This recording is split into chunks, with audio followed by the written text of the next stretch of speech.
conheci, né, uma noção geral sobre os professores, como funciona, vi que é uma família e entrei no Unifiel.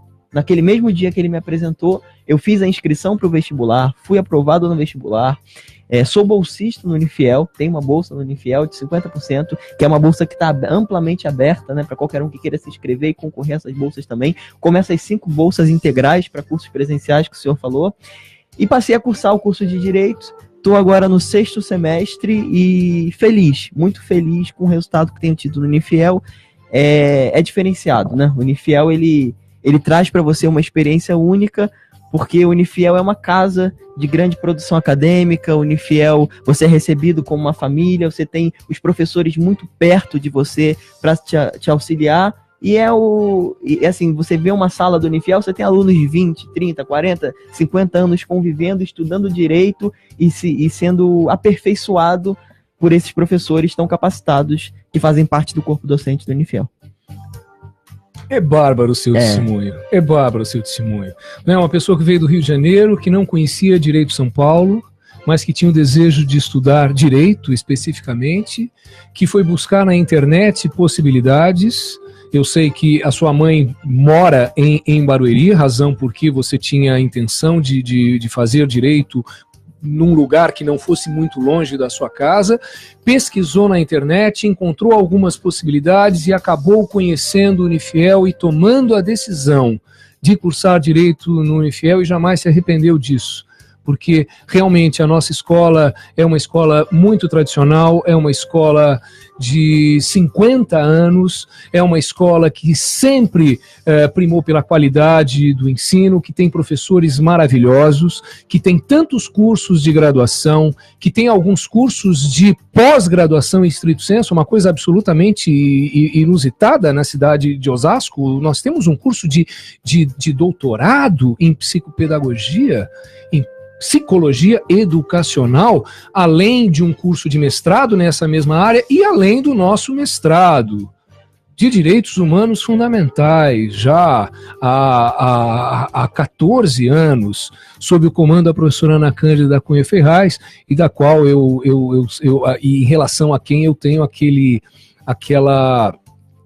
sentimento fabuloso, né? Uma mulher maravilhosa, uma professora incrível que tem coordenado o nosso programa e que me leva a dizer, o nosso mestrado é um dos melhores mestrados de Direitos Humanos Fundamentais do Brasil. Com certeza isso também é verdade. Quer dizer, uma instituição com toda essa categoria, com toda essa possibilidade de oferecer realmente educação e formação para as pessoas. Então, você que me ouve, você pode estudar no Unifiel, você pode estar conosco já a partir de agosto, cursando qualquer uma desses 24 cursos que nós temos de graduação, e dentre os mais importantes, não é? Direito, administração, esses que mais chamam a atenção, e para esse fim você pode, passando no vestibular, concorrer a uma bolsa integral. Fica aqui então o nosso recado para todo esse povo jovem de Osasco que tem realmente uma oportunidade de estudar conosco a partir do 2º semestre. Pois bem, Caio, vamos falar um pouquinho do 9 de julho, né? A primeira razão que nos traz aqui, hoje é dia 9 de julho de 2018. E, em geral, as pessoas não sabem de onde vem o 9 de julho. O 9 de julho, que marca a história de São Paulo e do Brasil, é o 9 de julho de 1932, que é a data que identifica a Revolução Constitucionalista de São Paulo. É a data que São Paulo foi às armas contra o governo de Getúlio Vargas, em busca da realização de uma promessa de 2 anos antes, no sentido da realização e da construção de uma Constituição para o Brasil. Essa é a razão, o dia em que São Paulo foi às armas, lutando pela democracia, lutando por uma Constituição, lutando pela volta do Estado de Direito, em 1932. E tem um contexto, há um contexto que gerou esse levante paulista contra o governo de Getúlio Vargas? Eu gostaria um pouquinho que o Caio falasse a respeito. E aí a gente começa a bater bola a respeito desse assunto que é tão importante. Sim, senhor. Preliminarmente, antes de eu entrar na questão que o senhor falou, sobre o contexto histórico, eu queria dizer que eu talvez seja suspeito para falar, sou carioca, né? Não, mas não há problema nenhum, somos todos brasileiros e hoje a história está tão distante que nós olhamos para o Brasil, não olhamos mais para São Paulo. Eu sou carioca, então eu tô acostumado, né, durante a minha formação, sou de Petrópolis, que é uma cidade que tem um conteúdo histórico, então eu ouvi muito sobre as histórias de Petrópolis, quando fui para o Rio de Janeiro, sobre o Forte de Copacabana, né? E o tempo aqui em São Paulo, tinha ouvido sobre o 9 de julho, né? Já tinha ouvido alguma coisa sobre o 9 de julho, mas não tinha tido oportunidade ainda de conhecer profundamente. E eu queria deixar aqui o meu testemunho para o senhor, que por ocasião desse programa, poder conhecer mais o 9 de julho e aprofundar, eu percebi a importância desse fato histórico, não só para o estado de São Paulo, mas para o Brasil. Que foi a reconstitucionalização do Brasil, logo em seguida veio uma Constituição em 1934. Então o nosso ouvinte, né, seja ele gaúcho, mineiro, né, paulista, porque a gente sabe que paulista, o São Paulo é uma cidade, é um estado, né, que recebe pessoas de muitos lugares do Brasil. Essa história, né, essa parte da história do Brasil é extremamente importante conhecê-lo. E sobre o contexto histórico, então nós temos que ter uma visão macro, né, uma visão panorâmica sobre a história do Brasil para entender aonde está inserido esse fato histórico. Quando eu entendo o contexto que aquele fato histórico está inserido, eu consigo perceber a importância dele na formação da nossa história. E esse fato, nós temos ali, né, o primeiro período do Brasil, que é o Brasil colonial, que vai de 1500 a 1822. Depois nós temos a fase do Brasil Império, que vai de 1822 até a proclamação da República, né, 1889, e essa proclamação da República ficou conhecida historicamente como República Velha. Ou Primeira República. Na República Velha, havia uma política que se formou, dizem que foi a partir de Campos Salles que ela se formou, que é a chamada política do café com leite, que consistia em que presidentes da República se alternavam, né, quando saía, indicava como sucessor oficial, e normalmente o sucessor oficial tinha o apoio dos estados e era eleito, entre São Paulo e Minas Gerais. E por isso ficou conhecida como política do café com leite. Uma vez São Paulo, uma vez Minas Gerais. Uma vez São Paulo, uma vez Minas Gerais. Que eram as oligarquias que comandavam o Brasil naquela época. Eram as duas oligarquias mais fortes e mais importantes. A oligarquia de São Paulo, com a força grande que tinha o café que São Paulo produzia, e o Brasil era mais ou menos sinônimo de café, e café era mais ou menos sinônimo de Brasil. Então a oligarquia paulista era muito forte por causa do café. E Minas Gerais por causa do gado e do gado leiteiro. Eram as duas oligarquias que se revezavam no poder na Primeira República. Então era um presidente de São Paulo, um presidente de Minas, um de São Paulo, um de Minas. Até que, no final da Primeira República, nós encontramos um problema que vai ocasionar o rompimento desse acordo tácito entre São Paulo e Minas. Naquele instante, 1930, seria a vez de Minas. Mas o então presidente da República, Washington Luiz, que era de São Paulo, junto com a oligarquia paulista, decide pela indicação de um candidato paulista, Júlio Prestes, à presidência da República para as eleições de 1930. Rompendo com aquele acordo que tinha valido por tanto tempo com Minas, de que Minas teria o candidato e se transformaria no presidente da República do Brasil a partir de 1930. E foi, na verdade, esta quebra que acabou provocando um inconformismo muito grande de Minas Gerais em relação a isso, e a derrota da chapa opositora que era encabeçada por Getúlio Vargas e que tinha em João Pessoa o vice-presidente. As eleições aconteceram no início de 1930 A chapa encabeçada por Júlio Prestes, um paulista, mais uma vez venceu, mas isso gerou um inconformismo muito grande entre os mineiros, em primeiro lugar, porque a chapa por eles apoiada havia perdido. E o que se dizia é que aquela derrota era uma derrota absolutamente injusta, que era uma derrota ilegal, porque a eleição havia sido viciada e valia naquele momento ainda entre nós o voto de cabresto. A democracia brasileira ainda era muito imperfeita, mas o fato é que essa derrota da chapa encabeçada por Getúlio Vargas acaba despertando uma revolta entre mineiros, gaúchos, paraibanos. Essa revolta apoiada pelo exército, pelas forças militares, no sentido de um golpe que acaba acontecendo em 1930. Washington Luiz é deposto, o então eleito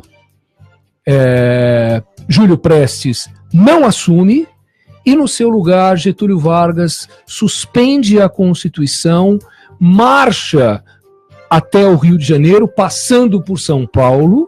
Havia uma ideia de que Getúlio fosse extremamente rejeitado pela população paulista quando passasse por aqui, e não foi isso que aconteceu, muito pelo contrário, ele foi saudado pelos paulistas quando sai do seu vagão e, em contato com o povo, percebe o apoio popular de São Paulo ao que ele estava prestes a fazer. Ele vai ao Rio de Janeiro e toma o poder, e aí então se estabelece a Segunda República, com a Revolução de 30 e a assunção do poder por parte de Getúlio Vargas. E esses dois dados que o senhor deu são importantíssimos, né? A popularidade de Getúlio Vargas, né? Getúlio Vargas dizem que foi o ditador mais querido da história do Brasil, né? Eu sou de Petrópolis e lá tem o Palácio Rio Negro, que era onde Getúlio Vargas ficava muito. Então, quando a gente vai estudar a história de Petrópolis e começa a ver algumas fotos, você vê como que Getúlio Vargas era popular. Quando ele chegava ao Palácio Rio Negro, ele tinha dificuldade de entrar pelo número de pessoas que se amontoavam para receber Getúlio Vargas. E outro dado que o senhor deu foi sobre o controle do voto nos estados, que era muito grande. O senhor falou sobre o Washington Luiz, a indicação oficial de Júlio Prestes. Ele consultou os 20 estados, desses 20 estados, 17 ratificaram Júlio Prestes como candidato. Os 3 que não ratificaram foi Minas Gerais, Rio Grande do Sul e Paraíba. E exatamente isso se traduziu no resultado das eleições, que foi a derrota de Getúlio Vargas em 17 estados e a vitória nesses 3 estados que não haviam concordado. Então esse controle do voto na época realmente era muito forte. E um dado importante do pano de fundo que justifica a Revolução de 30, não apenas esse rompimento do acordo tácito entre São Paulo e Minas Gerais, né, o rompimento com a política do café com leite, mas o fato de ter acontecido em outubro de 29 a quebra da Bolsa de Nova York, que gerou uma crise econômica nos Estados Unidos e, a partir dos Estados Unidos, no mundo inteiro. E essa crise repercutiu diretamente sobre a economia brasileira, porque nós vivíamos da nossa exportação de café. E a partir do momento em que deixa de haver dinheiro no mundo, as compras, as importações por parte dos países do nosso café, essas importações elas caem quase que a zero. Já não havia mais como o Brasil exportar café. Essa crise econômica é parte desse contexto e desse grande momento econômico de crise que acaba justificando também a tomada de poder por alguém que se rebelava contra a política do café com leite, política essa que se torna insustentável a partir do momento em que os cafeicultores paulistas já não poderiam mais, ou já não teriam mais poder por conta dessa grande dificuldade econômica. E trazendo só as datas, né, em 24 de outubro de 1930, foi quando Washington Luiz foi deposto, ele então 13º presidente dessa primeira república, ele é deposto. Em 3 de novembro de 1930, Getúlio Vargas foi nomeado, né, como chefe do governo provisório, né, dando início a essa nova fase da história do Brasil. Sobre o governo de Getúlio Vargas, é importante, nós estamos andando aqui nesse contexto, para entender o 9 de julho, nós precisamos entender, o 9 de julho foi uma revolução, né? E na história... Há quem diga, não, foi um golpe de Estado. é uma discussão eterna essa, né? Mas sendo golpe ou revolução, a partir do ponto de vista do observador e da sua interpretação, mas uma verdade é, todo golpe e toda revolução sempre acontece num cenário de insatisfação. Toda revolução é precedida por insatisfação. Assim foi a Revolução Francesa, assim foram as revoluções liberais e assim foi a Revolução Constitucionalista. Por que essa insatisfação? O senhor começou bem colocando aí sobre a crise de 29 que afeta a economia do Brasil, e o próprio governo de Getúlio Vargas se tornou um dos motivos que ocasionou essa revolução. Por quê? Getúlio Vargas, assim que ele assume o governo provisório, ele fecha o Congresso. Ele fecha as assembleias legislativas estaduais, ele fecha as câmaras municipais, ou seja, ele põe fim ao poder legislativo, passa a governar por meio de decretos. Então, o poder executivo, naquele momento, se incha, ele passa a ter amplos poderes e outras atitudes centralizadoras. O termo que se utilizava na época, ele empastela, né? Ele empastelou alguns jornais, né, alguns jornais famosos de São Paulo, outros jornais cariocas, que eram apoiadores de Washington Luiz, e passa a ter essa postura de realmente um ditador, né? Alguns dizem conspiração no fascismo italiano, a gente não entra no... Na verdade, esse é o contexto mundial. 1930, puxa vida, a Itália já tinha em 1930, há 12 anos, um ditador, que era Benito Mussolini. O nazismo na Alemanha, ele já vinha se estabelecendo aos poucos pela via democrática. A ascensão de Hitler. A ascensão de Hitler acontece 3 anos depois, em 1933 ele ganha a eleição, as eleições, e se torna um ditador. Na verdade, esse radicalismo e essa visão política não democrática é uma coisa que envolve a América e que envolve a Europa nesse momento, só os Estados Unidos que sempre mantiveram firme a sua democracia. Mas é nesse contexto que vai surgir a Revolução de 30, ou o golpe de 30 com Getúlio Vargas. Você falou sobre esses ditadores, né, que surgiram nesse período pelo mundo, mas o Brasil ele tem um dado especializante, né? O Brasil é muito grande, nós temos muitos estados no Brasil, e Getúlio Vargas ele enfrentou esse problema. Qual foi o problema? Ele nomeou para cada estado, hoje nós chamamos de governadores, à época eram chamados de presidentes de estado, né? Então, ele nomeou... Ele nomeou, na verdade, interventores. Isso, ele nomeou... Em substituição aos presidentes dos estados. Então, ele nomeou interventores, muitos militares, para intervir nesses estados. Muitos tenentes. Tenentes, que depois foram promovidos, né, assim que nomeados. E então, isso provocou insatisfação. Por quê? Porque eram pessoas estranhas entrando... no poder de um determinado estado, alheio aos grupos políticos que ali já estavam. São Paulo não foi diferente. Então, o interventor nomeado para São Paulo produziu muita insatisfação no estado de São Paulo, ainda que Getúlio Vargas fosse popular. O que ocasionou para o estado de São Paulo provocou essa insatisfação contra o próprio Getúlio Vargas durante esse tempo, que vai desse período de 30 até 1932.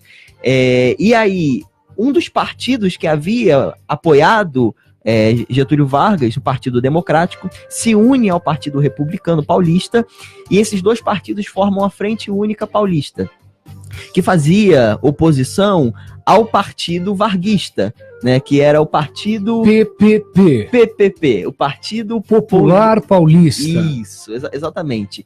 Que apoiava Getúlio Vargas em São Paulo. Exatamente. E apoiava o interventor de Getúlio em São Paulo, que era uma pessoa não paulista e não civil.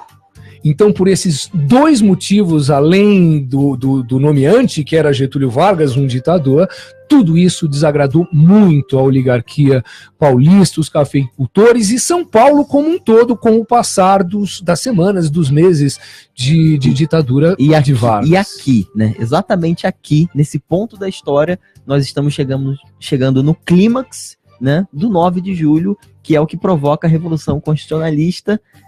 E mais... Não, o último dado importante é que, na verdade, toda revolução ou todo golpe depende de um mártir. Né? Toda essa movimentação política, ela sofre uma ruptura quando surge um mártir.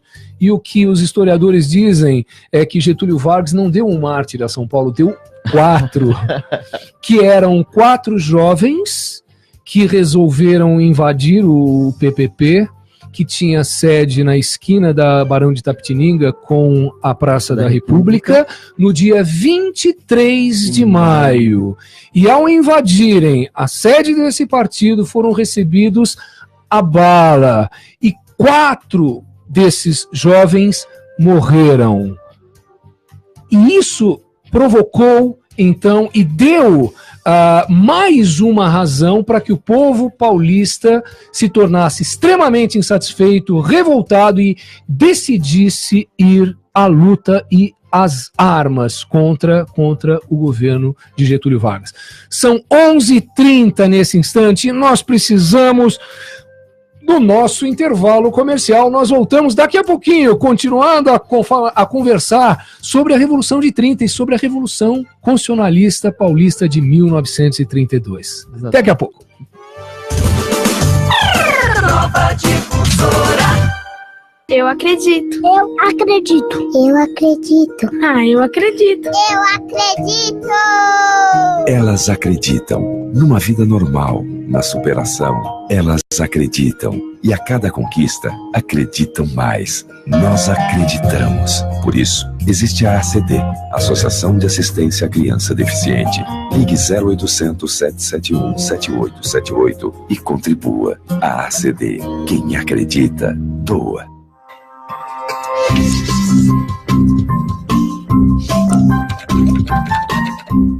Os agentes públicos não podem nomear, contratar, demitir sem justa causa, transferir ou exonerar servidor público e funcionários comissionados. Estão proibidas também nomeações para cargos dos poderes executivo, legislativo e judiciário. Nesse período, não é permitido convocar concursados. Também fica proibida a contratação de shows pagos com dinheiro público e nada de comparecer a inaugurações de obras públicas.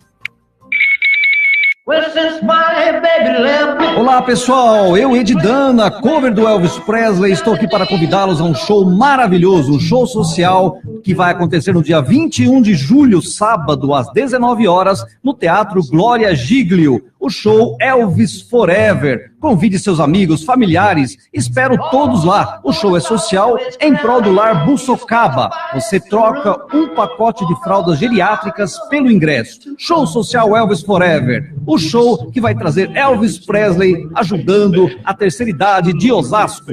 Realização ICV, Instituto Cultural e Vida. Apoio Rádio Nova Difusora.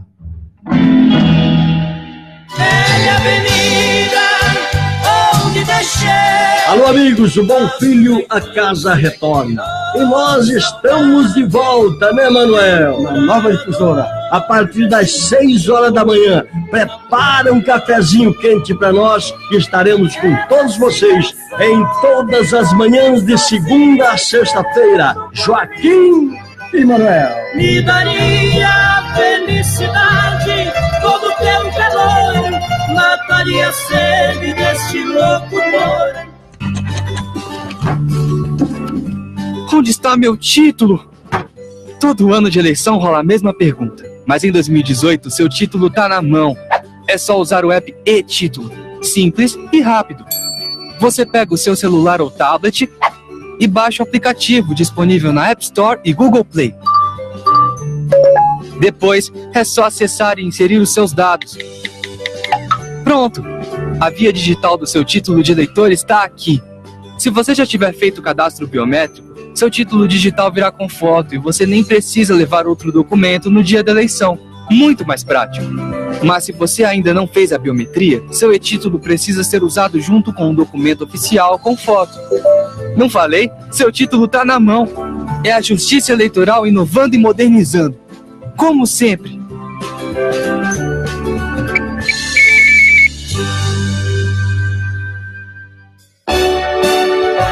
De segunda a sexta-feira, do meio-dia às 2, programa Antônio Júlio Baltazar, com a tradicional mesa redonda e muitas histórias do nosso experiente jornalista. Não perca, de segunda a sexta-feira, do meio-dia às 2, aqui na Rádio Nova Difusora.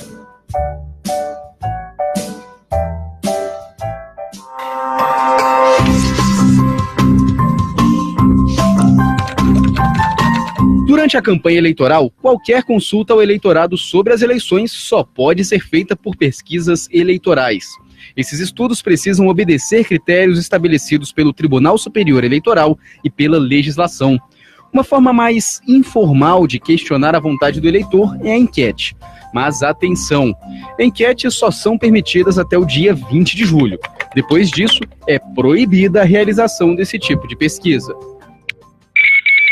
Agora você pode ouvir a Rádio Nova Difusora pelo aplicativo. Baixe agora no seu smartphone. Aplicativo Nova Difusora. Você pode ouvir em qualquer lugar. Aplicativo disponível em todas as plataformas. iOS, no seu iPhone e também no seu celular Android. Você vai ouvir a melhor programação. Nova Difusora, cada dia mais perto de você. Nova Difusora. Rádio Nova Difusora AM 1540.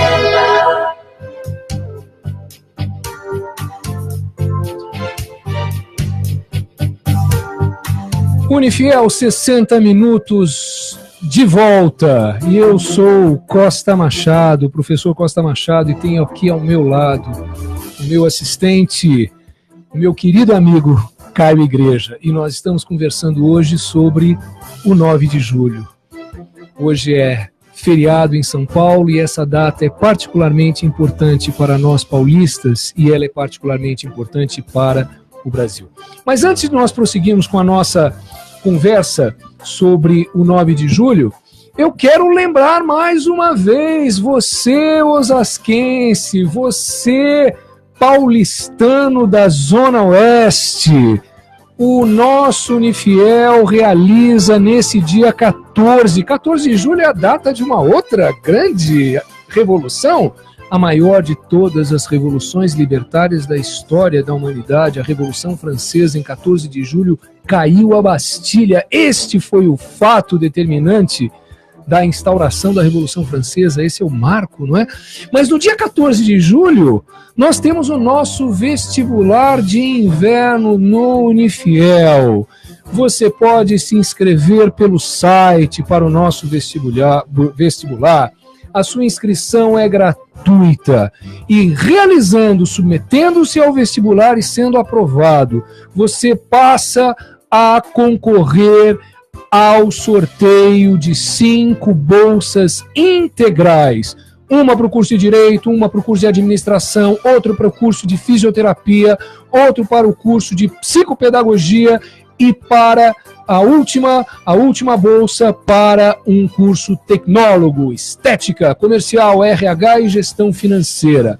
Você participa do vestibular, você faz a sua inscrição eletrônica para fazer o vestibular e em seguida você deve ligar para o número 3681 1134, realizando a sua inscrição pelo telefone para participar do sorteio das bolsas. Então, não se esqueça, dia 14, o nosso vestibular junino, e você se inscreve para participar do sorteio de 5 bolsas integrais. Para fazer isso, valha-se do número 3681 1134. Você pode estudar no Unifiel. Caio, vamos continuar falando sobre o nosso 9 de julho? Nós estávamos aqui no clímax, né, no momento chave ali, que provoca a Revolução Constitucionalista de 1932, que é o 9 de julho, feriado que nós estamos hoje. O senhor tinha falado sobre a morte. O senhor disse que toda revolução, ela traz, né, como elemento catalisador dos movimentos ali, quando eclode a revolução, normalmente há um mártir, né? Normalmente há alguém que derramou sangue. Dizem que toda revolução é regada com sangue, ela floresce com sangue. E em São Paulo não foi diferente. O senhor disse que Getúlio Vargas não nos deu um mártir, né? Nos deu 4. 4, que eram 4 jovens. Daí ter surgido o MMDC, que marca a Revolução Constitucionalista e que marca esse período importante da história brasileira, que é o do governo provisório de Getúlio Vargas. MMDC, Martins, Miragaia, Drauzio e Camargo. A história diz que eles eram estudantes. E normalmente se pensa, eram estudantes universitários, né? E há uma certa dúvida a respeito disso, porque um deles tinha 14 anos, que eu acho que era o Drauzio. Que era o Drauzio, ele tinha 14 anos, ele não estava na faculdade ainda. O mais velho, 31. 31 e o outro tinha 30. Será que realmente eram? Há uma dúvida sobre isso. O fato é que foram 4 mártires, e isso provocou uma revolta muito grande, e se até então parte do povo brasileiro ainda não apoiava a ideia de uma contra-revolução, de uma revolução contrária, de uma revolução constitucionalista, de uma luta para derrubar o governo Vargas, nesse instante, muita gente adere a essa luta. Então, não apenas a oligarquia, que eram os poderosos de São Paulo, representados pelos cafeicultores, mas a classe média passa a se envolver na ideia de uma luta contra Getúlio Vargas. E a partir daí surge um movimento social muito importante, marcante, único na nossa história, onde se dizia: doe ouro para São Paulo, abaixo a ditadura. Houve, na verdade, um programa de marketing muito intenso em todo o estado de São Paulo, né, conclamando os paulistas ao voluntariado, voluntarie-se na força militar que vai lutar contra Getúlio Vargas. Há um cartaz muito emblemático, né, e você tem um dever para cumprir. Como, né, se fosse o tio Sam chamando a atenção do americano, né? Aquele tio Sam que foi utilizado para a Primeira Guerra Mundial, 1917, né, uma reprodução à moda paulista, né? Então nós temos ali, você tem um dever para cumprir, tanto para aquele que ia para a luta armada, quanto também para quem fosse ajudar na parte de enfermaria. Havia um cartaz para mulheres também, que na época atuavam, né, nessa área de saúde. E a adesão social foi muito grande. Milhares e milhares de pessoas doando suas alianças de ouro para fazer dinheiro, para equipar, para financiar a luta armada contra Getúlio Vargas. Essa foi uma febre, foi um movimento social que nunca aconteceu, acho, na história de São Paulo, pelo menos dessa maneira. E com base nessa movimentação foi que muitos paulistas se dirigiram. A ideia é que eles fossem ao Rio de Janeiro, as tropas saíram em direção ao Rio de Janeiro no sentido de depor Getúlio Vargas. Há uma controvérsia a respeito dos números, né? Sim. Eu sei que o Caio foi pesquisar e descobriu historiadores que dão alguns números que parecem exagerados. Eu tenho outros. Quais são os números, Caio? Os números que eu encontrei, eles dizem ali que São Paulo contou nessa guerra com cerca de 40 mil homens contra 100 mil homens do exército varguista, né, do exército de Getúlio Vargas. Então o exército constitucionalista por cerca desses 40 mil homens em combate. Cheguei a ver 35 mil homens ainda, né? 35 a 40 mil. Olha só, eu tenho alguns números diferentes e eu quero fazer referência a eles, mas antes eu quero dizer uma coisa, olha só, né? Quando o Vargas, esse período da Segunda República, ele se inaugura então com a Revolução de 30, né, com a tomada do poder por Getúlio Vargas, e esse primeiro período até 1934 é chamado de governo provisório. Na verdade, imediatamente foi contra isso que São Paulo se revoltou. Como alguém governar sem uma Constituição? Como alguém governar provisoriamente suspendendo a Constituição? Era essa a luta. O período de 34 a 45, ele foi, na verdade, um segundo período da era Vargas, o período de 1934 a 1937 é o período constitucionalista. Nós tivemos uma Constituição entre 34 e 37. Mas em 37, mais uma vez, Getúlio Vargas dá o golpe, fecha as instituições democráticas e passa a governar como um verdadeiro ditador.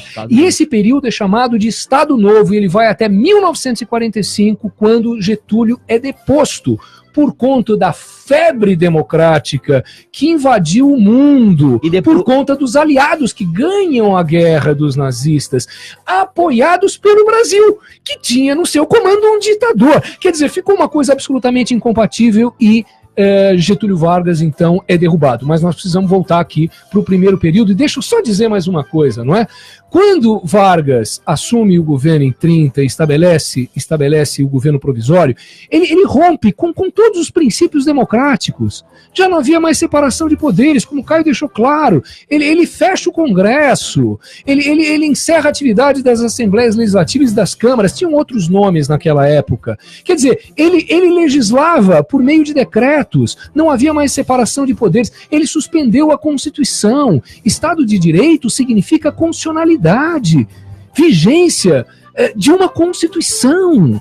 Nós já não tínhamos mais uma Constituição porque ela estava suspensa. Os direitos individuais foram também para o ralo nesse momento. Quer dizer, ninguém podia mais se opor. A legalidade estava nas mãos de um único homem. Era um Estado não mais submetido à Constituição e não mais submetido à lei. Era um Estado sem separação de poderes, era um Estado sem direitos fundamentais e garantias fundamentais respeitados. Razão porque São Paulo, ao se levantar e realizar a Revolução Constitucionalista, ele, na verdade, estava lutando pela democracia, estava lutando pelo Estado de Direito, né? Ao fazer essa revolução a Getúlio Vargas. Esse é o dado, né, que torna essa revolução ocorrida em São Paulo importante para todo o Brasil. Foi um momento na história onde um Estado se arma, né, e decide enfrentar um regime ditatorial que contava com um exército muito maior, com força bélica muito maior,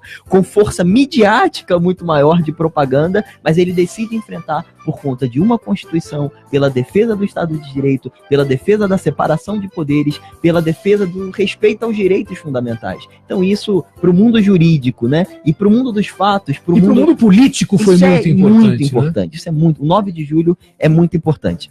Aliás, você trouxe um argumento que parece bastante importante, que Vargas usava. O que ele dizia contra São Paulo? Que São Paulo era um Estado separatista, que São Paulo queria se separar do Brasil, né? E com isso ele conseguia arregimentar todos os estados contra São Paulo. Sim, o Vargas utilizou muito da guerra de propaganda e contra-propaganda. Como ele tinha esse controle de alguns órgãos de imprensa, ele utilizou para dizer que São Paulo realmente queria fazer secessão, né? São Paulo queria se separar do Brasil. E nunca foi comprovado isso historicamente. A gente sabe que existem ali alguns pontos de pessoas que até pensavam assim, mas não representavam o movimento. Mas Vargas rotulou assim o movimento e conseguiu fazer com que São Paulo perdesse o apoio de outros estados, que seria fundamental para uma vitória bélica, uma vitória militar. Mas essa vitória seria difícil. Sim. Como acabou não se realizando, justamente por causa dessa disparidade de armas. E São Paulo, ele contava que haveria adesão automática de alguns estados que já haviam manifestado apoio à pauta paulista de constitucionalidade. Mas esses estados... Alguns estados do Nordeste, né? Por exemplo, Minas Gerais e Rio Grande do Sul, eles apontavam com apoio. E o que aconteceu com esses dois estados? Esses dois estados porque também foram afetados pela ditadura de Getúlio Vargas, mas esses estados, ao invés de aderirem, foram cooptados por Getúlio Vargas e passaram então a marchar contra São Paulo, e houve guerra nas fronteiras de Minas, na fronteira do Sul. Então, com São Paulo, eles perderam, e como o senhor falou, havia essa disparidade de força bélica. Alguns historiadores dizem que o número de soldados de São Paulo não chegava a 10 mil, era um pouco menos de 10 mil. E que as forças de Vargas, as forças da União, tinham à sua disposição 20 mil homens, ou um pouco mais que isso. Então era o dobro. O exército de Vargas era o dobro do paulista. E aqui há um dado importante na minha vida. Meu pai foi um soldado da Revolução de 1932. E meu tio, Íris da Costa Machado, que foi prefeito de Santana de Parnaíba em 1962, algum tempo depois, ele era tenente. E o que meu pai e meu tio diziam é que se São Paulo tivesse decididamente marchado em direção ao Rio de Janeiro, seria possível depor Vargas e ganhar a Revolução. Mas eles ficaram esperando tropas de apoio que vinham no Nordeste, e nessa indecisão eles perderam tempo. E quando eles se deram conta, eles já estavam cercados e eles sofreram a derrota, e eles não chegaram no Rio de Janeiro. E o que o senhor fala faz muito sentido, né? Porque quando Vargas, nos anos 30, tomou o poder, foi exatamente isso que a Aliança Liberal fez, né? Eles marcharam em direção ao Rio de Janeiro e tomaram o poder, porque era a capital federal da época, sem hesitar. Foram direto ao Rio de Janeiro e tomaram o poder, coisa que São Paulo não fez. Apesar de não haver essa vitória bélica, né, essa vitória militar, que foi um dos objetivos da Revolução para depor o governo provisório, o resultado político, né, ainda que no campo das armas não houve uma vitória, mas politicamente essa revolução produziu o resultado que foi a convocação de uma Assembleia Constituinte, nas eleições para em 1933, logo em seguida, que vai resultar na Constituição de 1934, dando início a um período curto, né, mas de democracia no Brasil, constitucional no Brasil. Então São Paulo sofreu uma derrota militar, mas alcançou uma vitória política muito importante, no sentido da reconstitucionalização do país. O que dizem os historiadores é que logo após a derrota de São Paulo, Vargas foi muito sensível e ele foi muito esperto, porque ele não impôs uma humilhação a São Paulo, ele começou a conversar com a liderança paulista, nomeou um interventor paulista, alguém do agrado dos paulistas, fez alguns acertos com as forças que dominavam politicamente São Paulo, prometeu uma Constituição, uma Assembleia Constituinte para o ano seguinte, cumpriu isso, veio com legislações importantes, novas a favor do povo, e com isso ele conseguiu tirar um pouco o peso daquela derrota para São Paulo, mas aquela vitória que foi política de São Paulo acabou gerando a Constituição de 1934. E para o nosso ouvinte, né, que gostou de ouvir sobre a história do 9 de julho, ele pode visitar no Parque do Ibirapuera, né?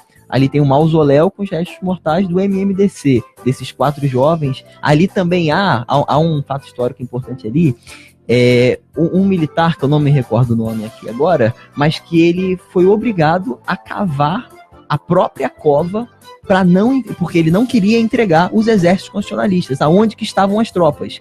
Então ele foi obrigado a cavar a própria cova e ele disse: morro, mas São Paulo vence. E os restos mortais estão junto com esses 4 jovens lá no Ibirapuera. Olha só, sobre o resultado em termos de mortes, São Paulo teve menos mortes do que as forças da União. Morreram aproximadamente 700 paulistas e mais de 1.000 brasileiros não paulistas que lutavam ao lado de Getúlio Vargas. Eu esqueci o nome, mas o Pel me lembrou. É Paulo Virgílio. Paulo Virgílio foi também um herói também.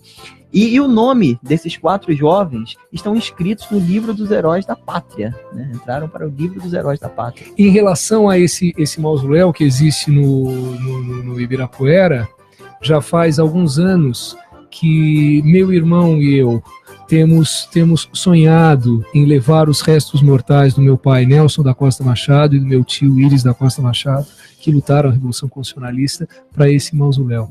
E agora, em contato, nós tivemos o Caio Greja esteve comigo aí nessa luta da divulgação do Unifiel e da nossa parceria com a segurança pública, com a Polícia Militar, onde eu acabei fazendo quase que 10 palestras, não é, para oferecer o nosso Unifiel às forças de segurança pública em São Paulo, e chegamos a conhecer alguns coronéis que têm relação direta com a administração do 9 de julho, das festas do 9 de julho. Hoje é o dia em que, todos os anos, restos mortais de combatentes da Revolução Constitucionalista são transportados para o mausoléu do Ibirapuera.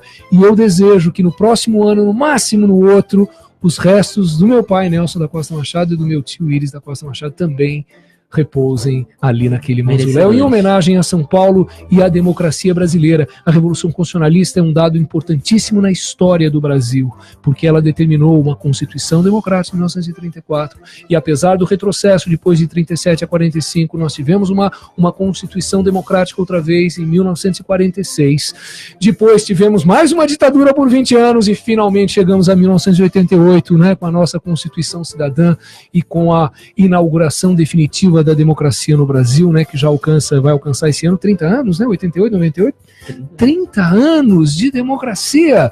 E eu acho que essa é a mensagem final que nós precisamos deixar, né, a nossa comunidade do Unifiel e aos nossos queridos osasquenses e aos nossos paulistanos da Zona Oeste que nos ouvem nessa manhã de 9 de julho, né, que a democracia brasileira é resultante de todas essas vitórias parciais acontecidas num passado recente. E tudo isso aponta para o fato de que nós somos uma democracia, apesar de tanta gente desconsiderar isso. Sabem por quê?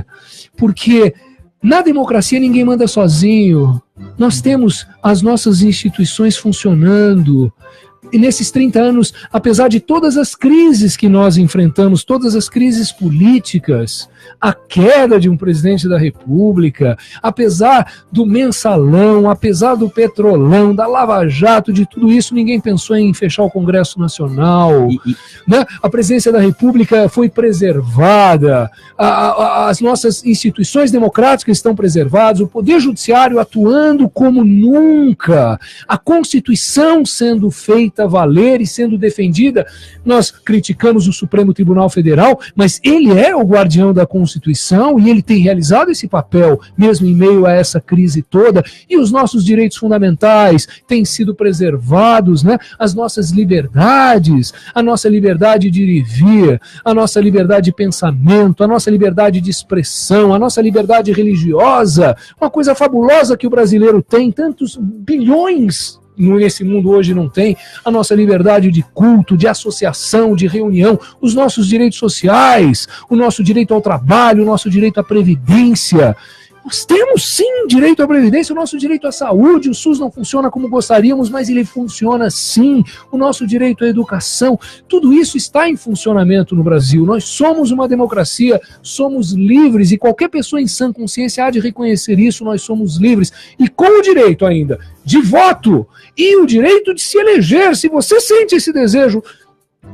Filie-se um partido político e candidate-se, quem sabe você não é um próximo governante e alguém importante dentro desse processo democrático. Caio. E é muito interessante o senhor falar isso aqui, porque no início do programa o senhor disse que comentaria sobre os fatos de ontem, né? Aquela guerra de decisões que houve relacionados ao ex-presidente Luiz Inácio Lula da Silva. O tempo não nos permite entrar no mérito da questão, mas essa ideia que vem da Revolução Constitucionalista de legalidade, de Estado de Direito, é o que ensejou tudo o que aconteceu ontem, né? O senhor disse, no Estado de Direito, ninguém manda sozinho. Então, nós vimos isso ontem, que ninguém manda sozinho. Houve uma decisão, houve outra decisão, mas o Estado de Direito prevaleceu, né? A democracia prevaleceu, o judiciário funcionou e todos nós podemos acompanhar, como uma Copa do Mundo, essa guerra de decisões, demonstrando que o nosso Estado de Direito funciona. Né? Para quem não acredita, ele funciona, né? O direito funciona e o judiciário existe para fazer o direito funcionar, apesar de muita gente não concordar com a decisão judicial de ontem e outros concordarem com a decisão judicial de ontem. O fato é que houve uma decisão judicial e por vontade de uma vontade maior da Constituição, a vontade que prevalece é a vontade do Poder Judiciário. E isso pacifica as relações e permite que o Estado continue realizando as suas atividades sem solução de continuidade. E a vida continua. Hoje é feriado, amanhã já não é mais e o Brasil vai em frente. não é? E as lutas políticas continuam, mas continuam acontecendo dentro de um ambiente democrático. Teremos eleições livres nesse ano de 2018, mais uma eleição democrática que vai nos legar mais e mais democracia, e disso, em relação a isso, nós não podemos duvidar da nossa democracia. Esse é um dado importante. Ficamos por aqui, infelizmente o nosso tempo passou, mas o 9 de julho eu acho que foi muito explorado, e a ideia de que somos uma democracia realmente prevaleceu. Unifiel 60 Minutos fica por aqui. Um abraço a toda a nossa comunidade Unifiel, um abraço a toda a comunidade osasquense e a todos os paulistanos da Zona Oeste de São Paulo. Muito obrigado e até uma próxima. Nova Difusora. Rádio Nova Difusora AM 1540.